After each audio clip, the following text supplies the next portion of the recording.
Hello दोस्तों, मैं हूं प्रांजल। सभी का स्वागत करता हूं टोवेल के बिल्कुल फ्रेश वीडियो के अंदर। तो दोस्तों आज भी आप सभी के सामने फिर से हाजिर लेकर यहाँ पे बिटकॉइंस की सारी ताज़ा अपडेट। आज भी दोस्तों हम लोग करने वाले हैं टेक्निकल एनालिसिस को, साथ ही यहाँ पे देखने वाले ढेर सारी क्रिप्टो न्यूज़ को जो कि आप लोगों के लिए यहाँ पे काम की हो सकती है। तो वीडियो को शुरू से पूरा जरूर देखेगा। बाकी दोस्तों वीडियो को स्टार्ट करने से पहले आप सबको रिमाइंड करना चाहूँगा कि दोस्तों यहाँ पे दिवाली ऑफर चल रहा है कोर्स के ऊपर। तो अगर आप यहाँ पे टेक्निकल एनालिसिस को सीखना चाहते हैं, फॉरेक्स के लिए, क्रिप्टो के लिए, कमोडिटी के लिए, स्टॉक के लिए, यानी कि सभी चीज़ों का, तो ये एक कोर्स आपके लिए यहाँ पे ऑफर है जिसके ऊपर है 25% का डिस्काउंट 16 नवंबर 2020 तक। तो बिल्कुल भी इसको मिस आउट ना करें।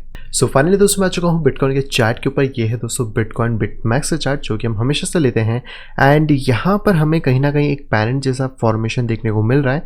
अगर मैं इससे पहले यहाँ पे बात करता हूँ लगभग इन लाइन्स के बारे में, तो यहाँ पर हमें ऑलमोस्ट अगर कहा जाए तो प्राइस के अंदर हमें यहाँ पर पहले एक वेज देखने को मिल रहा था। अगर फिलहाल में इन लाइंस को हम ऑफ कर देते हैं इस तरीके का, बेसिकली तो ये एक बुल फ्लैग का वेज है जो कि आप क्लियरली देख सकते हैं, क्योंकि प्राइस जो है वो कहीं ना कहीं यहाँ पे कंसोलिडेट हो रहा है और इसके ब्रेकआउट की वजह से प्राइस यहाँ से जंप ऑफ कर सकता है लगभग $14,890 के आसपास में। बाकी अगर हम इसको थोड़ा सा और आगे सिमिलर करें तो यहाँ पे हमें कोई और ज़्यादा पॉइंट्स फिलहाल में नहीं मिल रहे हैं, तो हम लोग इसको यहाँ पे ऑफ कर सकते हैं और इसके बदले हम लोग यहाँ पे यूज़ कर सकते हैं इन दो लाइंस को। तो हमें यहाँ पे करीबन देखने को मिलेगा एक पैरेंट जैसा शेप। और फिलहाल में ये भी कंप्लीट नहीं हुआ है, इसका एक लास्ट डेट है 12 नवंबर, जिससे पहले कि ये ब्रेकआउट हो सकता है। ऊपर या नीचे जब भी होगा उसके लिए एटलीस्ट हमें 75% के आसपास का डेटा चाहिए ताकि हम इसको ज़्यादा अच्छे से प्रिडिक्ट कर सकें कि जो पैरेंट है ये किस तरफ यहाँ पे ब्रेक होने वाला है। बाकी वॉल्यूम की बात करें तो वॉल्यूम यहाँ पे स्टिल डिक्लाइन हो रहा है। एंड यहाँ पे इंडिकेटर्स की बात करें तो 4 ओवर में फिलहाल में जो मैकडी है वो कहीं ना कहीं थोड़ा सा स्ट्रेंथ पकड़ने की कोशिश कर रहा है। RSI में भी थोड़ा सा अप डाउन चल रहा है लेकिन ज़्यादा क्लियरिटी नहीं है। हम कह सकते हैं कि एक साइडवेज मार्केट हमें यहाँ पे देखने को मिल रहा है इसके अंदर। एंड इसके साथ अगर हम लोग बात करते हैं EMA रिबन के बारे में, तो EMA रिबन फिलहाल को प्राइस को यहाँ पे बहुत अच्छा सपोर्ट भी दे रहा है। लेकिन जैसे ही हम लोग बड़ी टाइम में यहाँ पे शिफ्ट होते हैं, जैसे कि 1 डे की अगर हो तो 1 डे में कहीं ना कहीं जो सपोर्ट है वो 13,000 से लेकर ऑलमोस्ट नीचे बात करें तो 11,544 के आसपास का है। और अगर मैं इनको यहाँ पे ऑफ कर देता हूँ फिलहाल में और इसको हम लोग देखते हैं RSI के अंदर, इसको भी हम लोग ऑफ कर देते हैं, तो कहीं ना कहीं हमें यहाँ पे डाइवर्जेंस देखने को मिल रहे हैं जो कि आप क्लियरली यहाँ पे देख पाएंगे, जिसमें कि आपका जो RSI होता है वो थोड़ा अलग चलता है और जो प्राइस होता है वो थोड़ा अलग चलता है। इसके जो मैकडी है वो डेली टाइम फ्रेम में नीचे की तरफ क्रॉस कर गया, तो थोड़े से चांसेस कम हो गए हैं मार्केट के ऊपर जाने के। तो लेट्स सी कि मार्केट यहाँ पे किस तरह बिहेव करता है, क्योंकि इस तरीके का जो सिमिलर सिनेरियो है वो हमें लास्ट टाइम देखने को मिला था इस पॉइंट पे जहाँ पे कि बिटकॉइन 11,000 की रेंज में ट्रेड हो रहा था। तो यहाँ पर भी हमें डाइवर्जेंस मिले थे एंड डाइवर्जन के बाद यहाँ पर मैकडी के अंदर एक क्रॉस भी मिला था। तो यहाँ पे हमें थोड़ा सा सतर्क होना बहुत ज़्यादा ज़रूरी है कि मार्केट यहाँ पे क्या करता है। फिलहाल में मैं आगे कोई प्रेडिक्शन नहीं कर रहा हूँ क्योंकि मुझे थोड़ा सा यहाँ पे डेटा चाहिए रहेगा ताकि हम मार्केट को और अच्छी तरीके से जज यहाँ पे कर सकें। बट हाँ, आप एक सिंपल फॉर्म में ये चीज़ समझ सकते हैं कि अगर मार्केट इसको किसी भी तरीके से नीचे की तरफ ब्रेक कर देता है लगभग 13,200 के, देन जो प्राइसेस है वो क्रैश होकर लगभग 11,500 के रेंज में यहाँ पे आ सकते हैं। एंड बाकी अब तो हमें पता है कि अगर 14,000 के ऊपर मार्केट जो है वो कुछ टाइम तक स्टेबल हो जाता है, देन मार्केट के बाद बहुत ज़्यादा पोटेंशियल है कि मार्केट और ज़्यादा ऊपर वहाँ से इंक्रीज हो सकता है। इसी के साथ दोस्तों यहाँ पे बात करते हैं CME फ्यूचर गैप की। तो CME फ्यूचर गैप में हमें बहुत सारे डिफरेंट चीज़ें देखने को मिल जाएंगी। जैसे कि पहले गैप की बात करें तो 12,580 के आसपास है, इस पर सेकंड गैप यहाँ पे 11,450 के आसपास है और इसकी अगली गैप $11,100 के करीबन यहाँ पर है। अभी फिलहाल में तो कोई न्यू गैप यहाँ पे नहीं है। अगर हम देखें तो यहाँ पे कोई भी खास गैप नहीं बनी हुई। अब जो भी गैप बनेगी वो नेक्स्ट वीक के आसपास बनेगी। तो स्टिल हमारे पास टाइम है कि जो मार्केट है वो करीबन इस गैप को जो कि 12,590 की है इसको फिल कर सकता है अगर मार्केट यहाँ से गिरना स्टार्ट करता है। जो लेवल्स मैंने आपको ऑलरेडी बताए कि लगभग 13,200 या 13,400 के रेंज को मार्केट ब्रेक करता है तो मार्केट के लिए फिर 12,500 या 12,400 की जो रेंज है ये ईजी होगी जहाँ पे कि वो उसको ईजिली यहाँ पे फिल कर सकता है। तो थोड़ा सा हमें इस टाइम पे कॉशियस रहना होगा, देखना है कि मार्केट किस तरह बिहेव करता है और यहाँ पे क्या चीज़ें हमें मिलती हैं। बाकी जैसे डेटा और ज़्यादा अपडेट होगा मैं आपको और ज़्यादा अपडेट्स यहाँ पे दे दूंगा। नेक्स्ट दोस्तों बात करें तो ये है दोस्तों बिटकॉइन की डोमिनेंस जो कि खतरनाक तरीके से यहाँ पे पंप होती जा रही है। और जो लेवल हम लोगों ने पहले आइडेंटिफाई करा था लगभग जब डोमिनेंस इस पॉइंट पे थी 59% की, तभी हमने आपको बताया था कि करीबन डोमिनेंस 65 से 66 के बीच में हिट करेगी, जो कि आप क्लियरली देख सकते हैं फाइनली किस तरीके का ये हिटिंग हुआ है। और यहाँ पे जो एक ड्रॉप आपको मिला था उसमें भी कितना ज़बरदस्त यहाँ पे बाइंग आया है, उसके बाद से जो मार्केट है उसको हिट करा है। हालांकि मैं ये नहीं बोल सकता कि अब ये यहाँ पे रुक जाएगा, क्योंकि इसके रुकने के लिए हमें एटलीस्ट इस लेवल के ऊपर कहीं ना कुछ रिजेक्शन चाहिए, जो कि अभी तक तो नहीं आया। मे बी हमें शायद 3-4 दिन या 5 दिन में देखने को मिल जाए। लेकिन अगर प्राइस यहाँ पे नहीं रुकता है तो प्राइस के लिए अगला टारगेट इसका जो हाई है लगभग 69% वो होगा। एंड यस, एक चीज़ क्लियर कर दूं कि यहाँ पे अल्टकॉइन खत्म कर देगा ये चीज़, क्योंकि बिटकॉइन की डोमिनेंस अगर बढ़ती है, अब आज के टाइम में भी देखो सारे के सारे जो अल्ट कॉइन है वो यहाँ पे गिर चुके हैं। अगर मैं यहाँ पर एक छोटा सा आपको ये दिखाता हूँ, अल्ट पर आई थिंक हमें FTX के ऊपर ये चीज़ देखने को मिलती है, जो कि अल्ट कॉइन का ही है। आप अल्ट कॉइन की तरह उसको देख सकते हैं। एक्चुअल में उसको ढूंढ के आपको बता दूंगा। तो वो उसका इंडेक्स है वहाँ पर, और वो इंडेक्स पूरी तरीके से नीचे गिर चुका है। इवन दैट आप कोई सा भी अल्ट कॉइन खोलते हैं इस टाइम पे तो आपको ये चीज़ें एकदम क्लियर देखने को मिल जाएंगी। तो ये बहुत ज़्यादा इंपॉर्टेंट है कि जो डोमिनेंस है वो अब यहाँ से रिवर्सल ले, और ये रिवर्सल अगर यहाँ पे आता है देन ही हम अल्ट्स के अंदर बूम देख सकते हैं। और अगर यहाँ से किसी भी कंडीशन में जो डोमिनेंस है वो 65-66 के ऊपर ब्रेक कर गई, 69 या 70 के आसपास तक आप मान लीजिए, तो फिर आप ये चीज़ समझ लीजिए कि अल्ट्स कहीं ना कहीं अपने लो को तोड़ के और ज़्यादा लो यहाँ पे जा सकते हैं। फिलहाल में भी थोड़ा सा टाइम इसमें लग सकता है, 1-2 दिन का। तो जो भी चीज़ें मैं आपको अपडेट कर दूंगा, लेकिन अल्ट से अभी भी बच के रहें। सही टाइम आएगा मैं आपको अपडेट उसके लिए भी कर दूंगा। नेक्स्ट दोस्तों कॉइन की बात करें तो ये है दोस्तों हमारे पास इथेरियम। एंड इथेरियम फिलहाल में ज़्यादा कुछ खास मोमेंटम नहीं दिया है। कल थोड़ा सा इसने तोड़ने की कोशिश करी थी, बट स्टिल जो प्राइस है वो कहीं ना कहीं यहीं पे होवर कर रहा है। और इस लाइन को अगर मैं थोड़ा सा एडजस्ट कर दूं प्रॉपर्ली तो आप देख सकते हैं कि प्राइस स्टिल अभी भी चैनल के अंदर यहाँ पे बना हुआ है। तो इसमें अभी कोई भी क्लियरिटी नहीं है इथेरियम में, तो हमें वेट करना होगा, या तो हमें इस वाले चैनल का ऊपर की तरफ वापस ब्रेकआउट मिल जाए, या फिर जो प्राइसेस है वो करीबन $375 के नीचे ब्रेक करें, देन हम लोग शॉर्ट के लिए ट्रेड यहाँ पे ले सकते हैं। तो फिलहाल में साइडवेज कंफ्यूजन है, आप इससे दूर रह सकते हैं। जैसे ही मार्केट क्लियर होता है उस टाइम पे आपको एक अच्छा हेल्दी मोमेंटम मिल जाएगा। EMA रिबन की दोस्तों बात करें तो EMA रिबन अभी फिलहाल में ऊपर चल रहा है 4 आवर में, जो कि आप कह सकते हैं कि रेजिस्टेंस का काम कर रहा है। तो अगर प्राइस आपका $391 के ऊपर नहीं आता है देन ये चांसेस बहुत ज़्यादा होंगे कि कहीं ना कहीं जो मार्केट है वो नीचे की तरफ ज़्यादा झुक सकता है। वहीं पर हम लोग बात करते हैं वन डे के बारे में। तो वन डे में जो अभी सपोर्ट है इथेरियम को वो $363 के आसपास तक है, यानी कि अगर यहाँ तक भी इथेरियम का प्राइस ड्रॉप करता है तो यहाँ से हमें एक अच्छा खासा सपोर्ट मिल सकता है, जहाँ से कि इथेरियम को वापस से बाउंस बैक मिल जाएगा। वहीं पर अगर आप इसको वॉल्यूम चेक करना चाहें तो वॉल्यूम बिल्कुल डिक्लाइन हो गया है, यानी इसका सिंपल सा मतलब ये कि एक बहुत बड़ा मोमेंटम आने वाला है, जो कि हमें बहुत ही जल्द देखने को मिल जाएगा, मे बी इस मंथ के एंड से पहले। एंड इसके साथ अगर मैकडी की बात करें वन डे में तो वो बियरिश है, RSI की बात करें तो बियरिश है। तो वन डे में हमें मैकडी थोड़ा सा बियरिश देखने को मिल रहा है। तो पॉसिबल सिनेरियो हो सकता है कि मैकडी इसको इथेरियम इसको तोड़े और लगभग $363-364 के पास अपना एक बेस यहाँ पे बना सकता है। तो आपको थोड़ा सा इस पर ध्यान रखना पड़ेगा। बट अगर आप एंट्री एग्जिट के लिए सोच रहे हैं तो थोड़ा सा वेट कर लीजिए, क्योंकि यहाँ पर एंट्री एग्जिट लेना थोड़ा सा आपके लिए रिस्की हो सकता है। एक बार आपको एक क्लियर डायरेक्शन मिल जाए उसके बाद आप एंट्री करिए, देन नो वरी।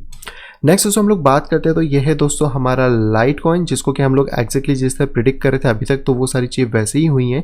यहाँ पर अब मुझे कल देखना होगा कि मार्केट ये किस तरह बिहेव करता है, क्योंकि यहाँ पर मार्केट अगर इस लेवल को ब्रीच कर देता है 51 को, तो जो हम लोगों ने ये ड्रॉ करा था अपर मोमेंटम ये वैलिड नहीं रहेगा।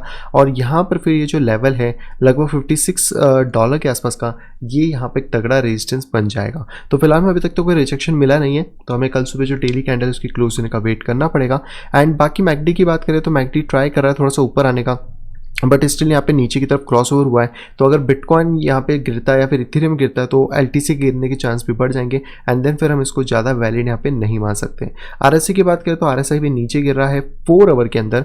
वन डे में भी RSI नीचे है, मैकडी का नीचे क्रॉस ओवर हो गया है। तो चांसेस थोड़े से हैवी हैं कि जो मार्केट है वो कहीं ना कहीं नीचे करेक्शन कर सकता है। तो जैसे ही मार्केट $51 को यहाँ पे ब्रीच करता है हम लोग अपनी शॉर्ट की पोजीशंस को यहाँ पे देख सकते हैं लगभग $46 के आसपास तक। बाकी जब तक इसके ऊपर मार्केट है या फिर होवर कर रहा है हमें बुलिश यहाँ पे रह सकते हैं, क्योंकि इसके ऊपर मार्केट जब तक टिकेगा चांसेस बने रहेंगे कि मार्केट कहीं ना कहीं $65 को हिट करने जा सकता है। नेक्स्ट दोस्तों कॉइन की बात करें तो ये है दोस्तों चेन लिंक, जिसके बारे में हमने बहुत टाइम से बात करी है। फाइनली दोस्तों इसका जो बेस है वो टूट चुका है एंड कंटिन्यू 2 कैंडल्स इसमें नीचे आप देख सकते हो क्लियरली हमें शॉर्ट का सिग्नल देखने को मिल रहा है। फिलहाल में यहाँ पे एक छोटा सा माइनर सपोर्ट है जो कि आपको यहाँ पे देखने को मिल जाएगा। और एक बार अगर ये ब्रेक होता है लगभग 9.7 तो हो सकता है यहाँ पे थोड़ा सा बाउंस हमें देखने को मिले $10.2 के आसपास। लेकिन जैसे ही यहाँ पे क्लियर होता है मार्केट अपने इस लेवल को टेस्ट करने जो कि $7.3 के आसपास है, कहीं ना कहीं वहाँ पे नीचे की तरफ गिर सकता है।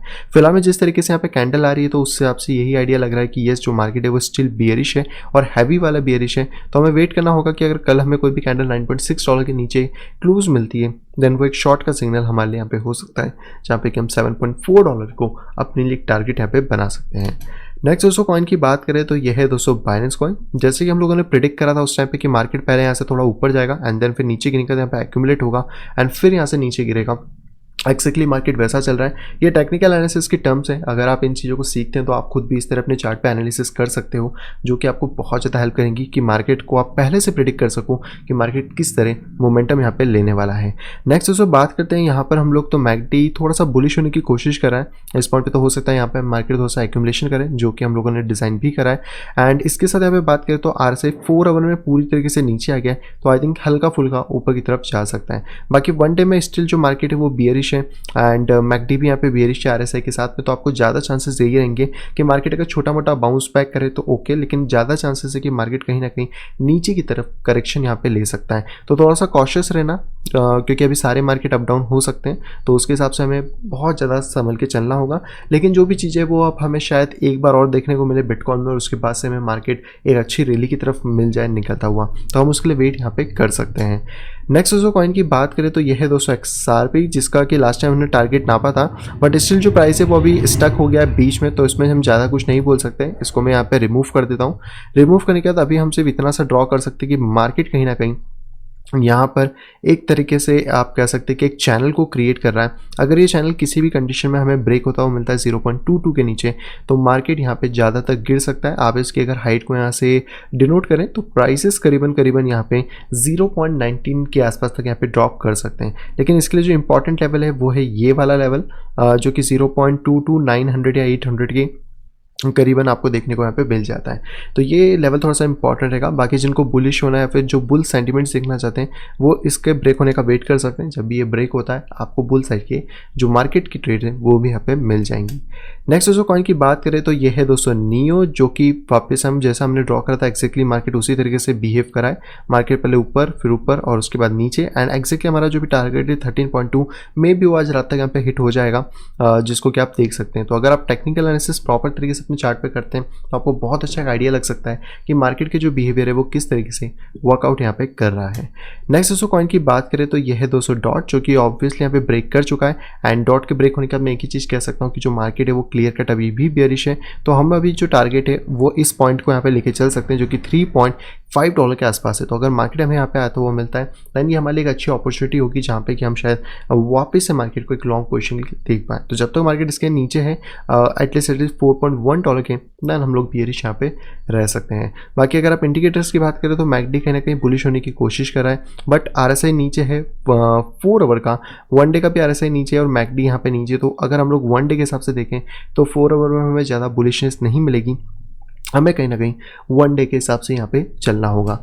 नेक्स्ट जो दोस्तों लास्ट कॉइन की बात करें तो यह है दोस्तों बिटकॉइन कैश, जिसका कि हमने लास्ट टाइम बात करी थी कि अगर बिटकॉइन कैश इस लेवल को तोड़ देता है 257 को तो सीधे बिटकॉइन कैश आ जाएगा इस लेवल पे जो कि है 234, जो कि आप क्लियरली देख सकते हो। मार्केट का बिहेवियर क्या है, फिलहाल में मार्केट थोड़ा सा यहाँ पे स्टेबल हो सकता है, लेकिन अगर आप ये लेवल भी मार्केट ब्रीच करता है तो मार्केट के बाद जो एक लास्ट लेवल होगा वो होगा यहाँ पे $203 से $209 के बीच में, जहाँ पे कि मार्केट अपनी री एंट्री यहाँ पे कर सकता है। फिलहाल में मार्केट ने इसको भी तोड़ा नहीं है, तो चांसेस कुछ ऐसे हो सकते हैं कि मार्केट यहाँ पर थोड़ा सा एक्यूमुलेट करने की कोशिश करे एंड देन उसके बाद इसको ब्रेक नीचे की तरफ कर जाए। तो आप थोड़ा सा वेट कर सकते हो, देख सकते हो इन चीज़ों के बारे में। बट हालांकि मैं यही बोलूँगा अगर सारे कॉइन बियरिश हैं तो बिटकॉइन कैश बुलिश होने से सेंस नहीं बनेगा। हालांकि 15 नवंबर को इसका हार्ड फॉक है बट फिर भी हमें बहुत ज़्यादा कॉशियसली इसमें ट्रेड यहाँ पे करना होगा। तो बस दोस्तों आज के सारे कॉइन हो चुके हैं, अब चलते हैं सीधे अपनी न्यूज़ पे।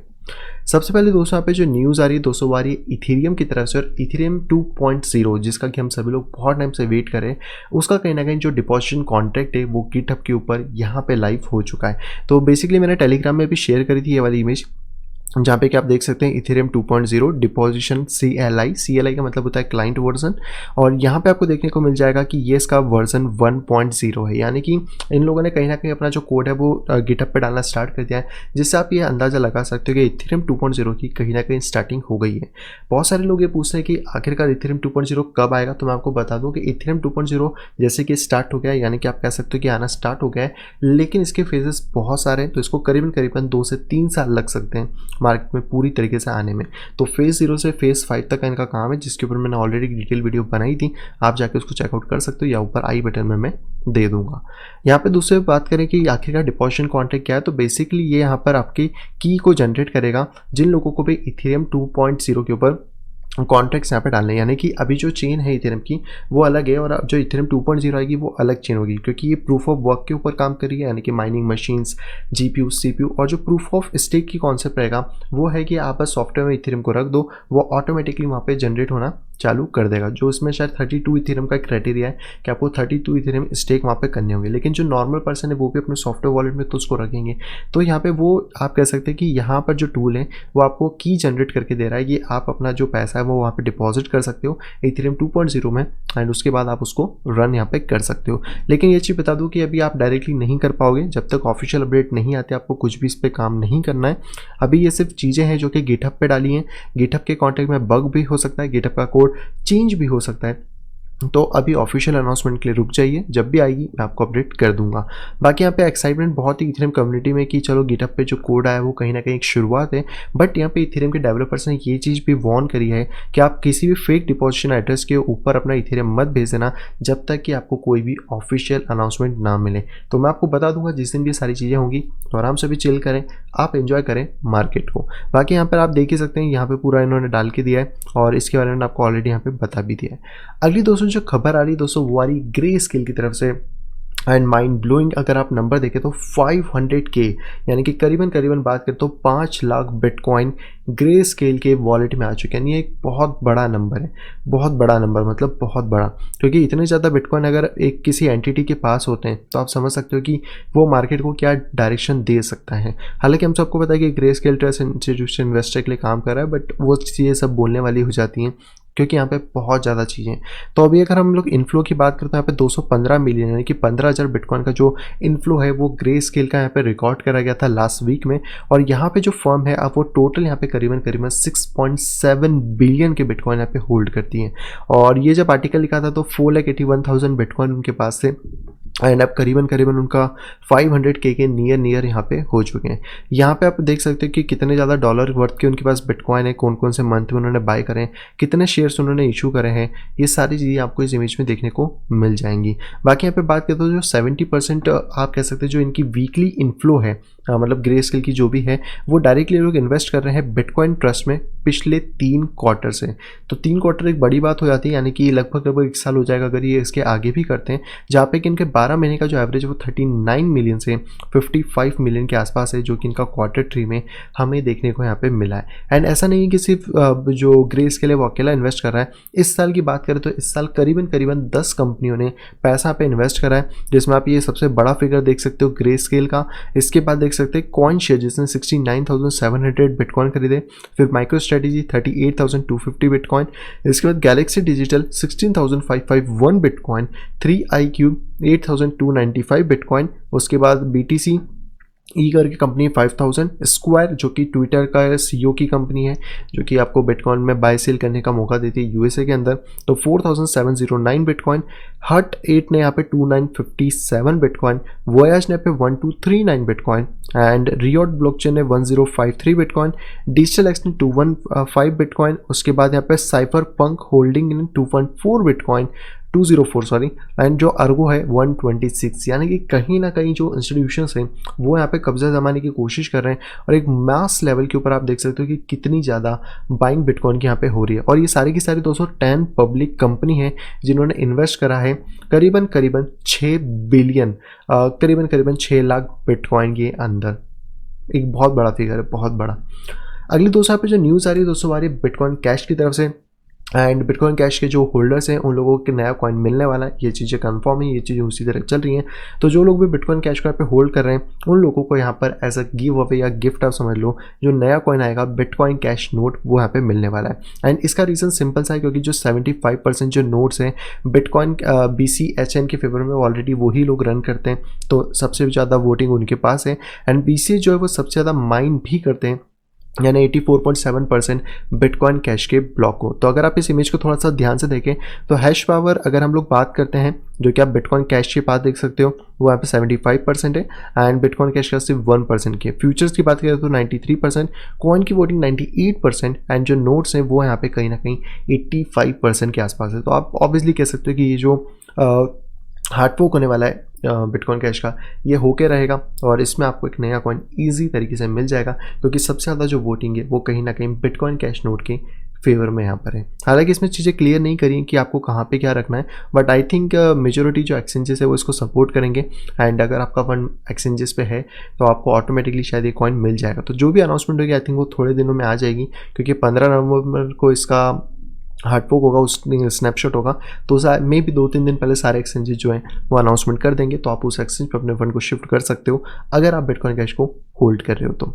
अगले दोस्तों यहाँ पे खबर आ रही है बाइनेंस की तरफ से। बाइनेंस ने दोस्तों यहाँ पे कमाल कर दिया, क्योंकि बाइनेंस यहाँ पे $3,44,000 वर्थ का जो फंड था उसको स्कैमर से वापस ले लिया। अब आपको पता है कि जैसे जैसे मार्केट ग्रो करेगा, स्कैमर्स और बाकी सारी चीज़ें वो कहीं ना कहीं मार्केट में आती हैं, और सभी पर्सन के लिए पॉसिबल नहीं कि वो हर चीज़ को अच्छे से पहचान के अच्छे से काम कर सके। लेकिन ऐसे कुछ प्रोजेक्ट निकल जाते हैं जहाँ पे कि कहीं ना कहीं जो माइंडसेट है वो स्कैमी टाइप का होता है। यहाँ पे बात करें तो यहाँ पे बाइनेंस ने सक्सेसफुली रिकवरी करी है 3,44,000 के फंड की। और ये जो एक एग्जिट स्कैम था जो कि वाइन स्वैप के नाम से था। वाइन स्वैप बेसिकली एक ऑटोमेटिक मेकर प्लेटफॉर्म था, जैसे कि यूनिस्वैप है, जहाँ पे कि आप जाते हो लिक्विडिटी प्रोवाइड कराते हो और ऑब्वियसली आपकी जो कॉइन है वो सेल हो जाते हैं। तो उसी तरीके से ये था, लेकिन ये था बाइनेंस की स्मार्ट चेन पे। तो बाइनेंस की स्मार्ट चेन पे होने का ये फायदा था कि इन्होंने चेन एनालिटिक्स से उसका पता करा कि कौन इसका क्रिएटर है, क्या है, और जो फंड था उसको कैसे भी करके इन्होंने रिट्राइव यहाँ पे करा है। अब इन्होंने ये नहीं बताया कि उस फंड का क्या करेंगे, कैसे डिस्ट्रीब्यूट होगा, लेकिन हाँ ये अच्छी बात है कि कहीं ना कहीं स्कैमर के पास से थोड़ा फंड रिट्राइव करने में बाइनेंस यहाँ पे सक्सेसफुल हो पाया है। इसकी स्टोरी बहुत ज़्यादा सेम है जैसे डीफाई का हैक हुआ था यहाँ पे BZRX का सितंबर के अंदर, बट वहाँ पे कोई भी फंड रिकवर नहीं हो पाया था। यहाँ पे एटलीस्ट ये बात अच्छी है कि चलो कुछ ना कुछ फंड रिकवर एटलीस्ट यहाँ पे हुआ है। बाकी उन्होंने वही बताया कि जो बाइनेंस की स्मार्ट चेन है वो यहाँ पे इथेरियम की वर्चुअल मशीन से भी कंपेटेबल है, तो आप दोनों को यहाँ पे ईजिली तरीके से यूज़ कर सकते हो। बाकी बाइनेंस ने एक चीज़ और क्लियर करी है कि यहाँ पे जितनी भी चीज़ें हैं उसमें फंड का जो कंट्रोल है वो बाइनेंस के ऊपर नहीं है, और इवन आप वो बाइनेंस उनको फ्रीज भी नहीं कर सकता है। तो आई थिंक देखते हैं कि अब क्या चीज़ें होती हैं, क्योंकि जो बाइनेंस चेन है वो स्मार्ट कॉन्ट्रैक्ट पर काम करती है। अब उसके स्मार्ट कॉन्ट्रैक्ट में अगर कुछ चेंजेस हो पाते हैं तो डेफिनेटली यहाँ पे जो फंड है उसको शिफ्ट यहाँ पे करा जा सकता है। अगली दोस्तों यहाँ पे जो खबर आ रही है दोस्तों वो आ रही है बिटकॉइन की तरफ से। आप सभी के साथ मैंने थोड़े दिन पहले एक कह सकता है एक एनालिटिक यहाँ पे शेयर करा था, जहाँ पे बताया था कि अगर बिटकॉइन अभी करंट भाव जो कि उसका $10,000 है, अगर वो 100 डेज तक ऊपर टिक जाता है तो उसका अगला बुल रन $1,00,000 करीबन अगले 6 महीने में यहाँ पे हो सकता है। तो आप सभी लोगों को इसके लिए बहुत बार मुबारक हो, क्योंकि बिटकॉइन यहाँ पे 100 दिन पूरे कर चुका है $10,000 के ऊपर। तो यहाँ पे जो रिपोर्ट थी उसमें ये बताया गया कि बिटकॉइन एक और नया रिकॉर्ड यहाँ पे शामिल कर लिया, जहाँ पे किसने $10,000 के ऊपर अपने 100 दिन यहाँ पे पूरे कर लिए। जिन लोगों को नहीं पता है क्या चीज़ थी उनको बता दूँ, ये आप मेरे पीछे पूरा इमेज देख सकते हो। जैसे जब बिटकॉइन पहले आप ये कह सकते हैं कि लगभग $1 था, तो वहाँ से उसको $10 जाने में सिर्फ 0 डे लगे थे, यानी कि वो एक दिन के अंदर अंदर पहुँच गया था $10 पे। लेकिन जब बिटकॉइन यहाँ पे $10 था तो उसको $100 जाने में 122 दिन लगे थे, यानी 122 डेज। उसके बाद जब वो $100 था तो $1,000 जाने में उसको सिर्फ और सिर्फ 2 दिन लगे, और जब वो यहाँ पे $1,000 था तो 1,000 से $10,000 जाने में उसको 150 दिन यानी कि 150 डेज लगे थे। तो कहीं ना कहीं जो दो पिछला हमारे पास डेटा है ये बताता है कि अगर 100 दिन के ऊपर बिटकॉइन स्टडी रहता है अपने जो भी फिगर है, जैसे पहले था हमारे पास 10 का, फिर था 100 का, अब यहाँ पे है 10,000 का, अगर इस पर स्टडी रहता है तो कहीं ना कहीं बिटकॉइन अगली जो अपनी साइकिल है वो आने वाले 150 दिन या 200 दिन के अंदर कंप्लीट यहाँ पे कर लेगा, लगभग $1,00,000। मैं ये तो नहीं कहूँगा साइकिल कंप्लीट हो जाएगी, लेकिन जो $1,00,000 का मार्क है वो अगले 6 महीने में कंप्लीट यहाँ पे आराम से हो सकता है। तो यही चीज़ें थी जहाँ पे कि जो $10,000 का मार्क था वो बहुत ज़्यादा इंपॉर्टेंट था। एंड फाइनली यहाँ पे जो बिटकॉइन है वो 100 डेज उसको कंप्लीट हो गए कि उसने 100 डेज तक $10,000 के ऊपर टिका है। तो अब आप ये कह सकते हो कि अगले 6 महीने में हमें $1,00,000 का प्राइस देखने को यहाँ पे मिल सकता है, जो कि पास डेटा हमें यहाँ पे दिखा रहा है। हाँ, इसमें थोड़े से चेंजेस हो सकते हैं, हो सकता है टाइम आगे पीछे हो जाए, लेकिन ये चीज़ देखना बहुत इंटरेस्टिंग होगा लगभग जुलाई तक कि क्या बिटकॉइन $1,00,000 को टच यहाँ पे कर लेता है।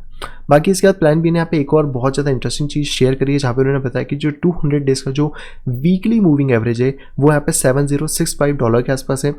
यानी कि इससे ज़्यादा नीचे बिटकॉइन नहीं गिर सकता। आज की डेट में अगर कल मान लो कि बहुत ज़्यादा वर्स कंडीशन बने तो बिटकॉइन सिर्फ 7065 तक गिर सकता है, जो कि माइनर्स के लिए भी एक सस्टेनेबल रेंज यहाँ पर है। और उन्होंने ये भी बताया जो इसका WMA है वो करीबन यहाँ पे 4% की स्पीड से पर मंथ यहाँ पे ऊपर की तरफ बढ़ रहा है, जो कि एक और अच्छी बात है। अगर आप दोस्तों इस इमेज के अंदर भी देखेंगे तो आपको ये चीज़ बहुत ज़्यादा क्लियरली देखने को मिलेगी कि ये जो ब्लैक लाइन है ये है बेसिकली वीकली मूविंग एवरेज, यानी कि 200 डेज़ का। और आज तक कभी भी ऐसा नहीं हुआ है कि जो प्राइस है वो कहीं ना कहीं इसके नीचे क्लोज हुआ हो। तो आप सभी जगह देख सकते हैं। एंड जैसे जैसे बिटकॉइन का प्राइस फ्यूचर में और ज़्यादा ऊपर बढ़ेगा, वैसे वैसे यहाँ पर ये जो ब्लैक लाइन है ये भी और ज़्यादा ऊपर यहाँ पे इंक्रीज होती जाएगी। तो बड़ा इंटरेस्टिंग चीज़ें, देखते हैं कि क्या होता है। बाकी इसके ऊपर दोस्तों मैं कल सुबह एक और वीडियो लेकर आ रहा हूँ, उसको जरूर देखना, उससे आपको बहुत ज़्यादा चीज़ें और क्लियर होंगी कि ये जो प्लान बी की चीज़ें हैं ये किस तरह काम करें और आखिरकार बिटकॉइन का क्या एक प्राइस लेवल, ये जो हम कह सकते हैं जो डेटा है ये हमें यहाँ पे बता रहा है। अगली दोस्तों यहाँ पे जो न्यूज़ आ रही है दोस्तों वो आ रही है बिटकॉइन के नेटवर्क माइनिंग डिफिकल्टी की तरफ से। और जैसे मैंने आपके साथ थोड़े दिन पहले एक न्यूज़ शेयर करी थी जिसमें मैंने ये चीज़ बताई थी कि बिटकॉइन में सेकंड, हम लोग कह सकते हैं सेकंड सबसे हाईएस्ट जो ड्रॉप था बिटकॉइन की हैश रेट के अंदर वो हमें देखने को मिला था, जो कि करीबन 20% के आसपास का था। एंड उसके बाद से बहुत सारे लोगों के उस पर क्वेश्चन आते कि क्या से बिटकॉइन पर कोई फ़र्क पड़ेगा। तब मैंने ये चीज़ भी क्लियर करी थी कि आने वाले 3 से 4 दिन के अंदर जो बिटकॉइन की डिफ़िकल्टी है वो ऑटोमेटिक एडजस्ट होने वाली है, क्योंकि जो इसकी एल्गोरिथम है वो कुछ ऐसी है कि हर 2 हफ्ते के अंदर इसका जो डिफ़िकल्टी रेट है वो कहीं ना कहीं यहाँ पे एडजस्ट हो जाता है। एंड आज दोस्तों वो दिन आ गया है जहाँ पे कि आप देख सकते हैं कि बिटकॉइन का जो नेटवर्क डिफ़िकल्टी है वो यहाँ पे सेट हो चुका है। एंड वो भी यहाँ पे हिस्ट्री में सेकेंड बार गिरा है। पिछली बार जब वो गिरा था तो 2011 में गिरा था, और इस बार गिरा है तो 2011 में करीबन 18% का उसमें ड्रॉप आया था। एंड इस बार यहाँ पे 16% का इसमें ड्रॉप आया है, जो कि 16.78 ट्रिलियन का है। यानी कि सिंपल सी बात ये करी जाए कि अगर बिटकॉइन का प्राइस ऊपर जा रहा है या फिर बिटकॉइन की हैश रेट ग्रो कर रही है और डिफिकल्टी भी बढ़ रही है तो ज़्यादा पावर लगती है बिटकॉइन को माइन करने के लिए। लेकिन अगर हैश रेट एकदम से नीचे गिर जाए और डिफिकल्टी लेवल फिर उसके हिसाब से एडजस्ट करती है, क्योंकि इस टाइम पे अगर हैश रेट गिरती है इसका मतलब कहीं ना कहीं जो माइनर्स हैं वो इस फील्ड को छोड़ के चले गए। तो जो माइनर्स अब बचे हैं, मान लो 100 माइनर थे उसमें से अब सिर्फ 30 माइनर बचे हैं, तो डिफिकल्टी अगर ज़्यादा होगी तो वो 30 माइनर के लिए बिटकॉइन प्रॉफिटेबल नहीं रहेगा। तो डिफिकल्टी भी अपने आप को एडजस्ट कर लेगी उस लेवल पे, ताकि ये जो 30 माइनर्स हैं ये उसको प्रॉपरली यहाँ पे माइन कर पाएँ और एक अच्छा खासा प्रॉफिटेबल यहाँ पे रह सकें। लेकिन जैसे ही यहाँ पे और ज़्यादा माइनर्स आना स्टार्ट करेंगे, क्योंकि डिफिकल्टी ड्रॉप होगी तो और ज़्यादा माइनर्स इंक्लूड होंगे और ज़्यादा पावर आएगी, तो वो पावर फिर से इंक्रीज होगी। और अगले जब 2 हफ्ते होंगे तो डिफिकल्टी देखिए कि क्योंकि अब यहाँ पे ज़्यादा लोग आ गए, इनको ज़्यादा बिटकॉइन पे करना पड़ेगा, तो डिफ़िकल्टी भी उसके आपसे वापस से ऊपर आ जाएगी। और ये जो पूरा मैथमेटिकल कैलकुलेशन है ये इसमें बिटकॉइन में चलता रहेगा। तो अगर ऐसे कोई ड्रॉप पे आते तो हमें इतनी घबराने वाली ज़रूरत नहीं है, क्योंकि थोड़े टाइम में अपने आप सही यहाँ पे हो जाएंगे। तो इससे प्राइस पे कोई खास फ़र्क नहीं पड़ने वाला है और ये चीज़ें हमेशा चलती रहेंगी, क्योंकि जो लोग हैं वो मशीन बंद करेंगे, चेंज करेंगे, नई लगाएंगे, हो सकता है ये सब चीज़ें चलती रहें। एंड जो वेदर का फैक्टर है वो भी कहीं ना कहीं इफेक्ट यहाँ पे कर सकता है। लेकिन आपको इससे डरने की बात नहीं, आप सिर्फ उसके फंडामेंटल्स को समझो। फंडामेंटल अगर आपके क्लियर है बिटकॉइन के तो आप ये सारी चीज़ों से आराम से बिना किसी टेंशन के आप अपना काम यहाँ पे कर सकते हो। सो है दोस्तों, वीडियो को पसंद आएगी दोस्तों, वीडियो को पसंद तो प्लीज़ वीडियो को लाइक करेगा दोस्तों, अगर वीडियो पसंद है तो डिसलाइक करेगा। चैनल पे दोस्तों फर्स्ट टाइम आए तो दोस्तों सब्सक्राइब करना बिल्कुल भी ना भूलें। साइड में देखिए नोटिफिकेशन बेल को दबा के ऑल के ऊपर क्लिक करें, ताकि आप मेरे आने वाली सभी वीडियो का नोटिफिकेशन प्रॉपर टाइम पे पा सकें। तो मैं मिलता आपसे वीडियो कुछ इंटरेस्टिंग वीडियो के साथ, तब तक have a great day and bye bye.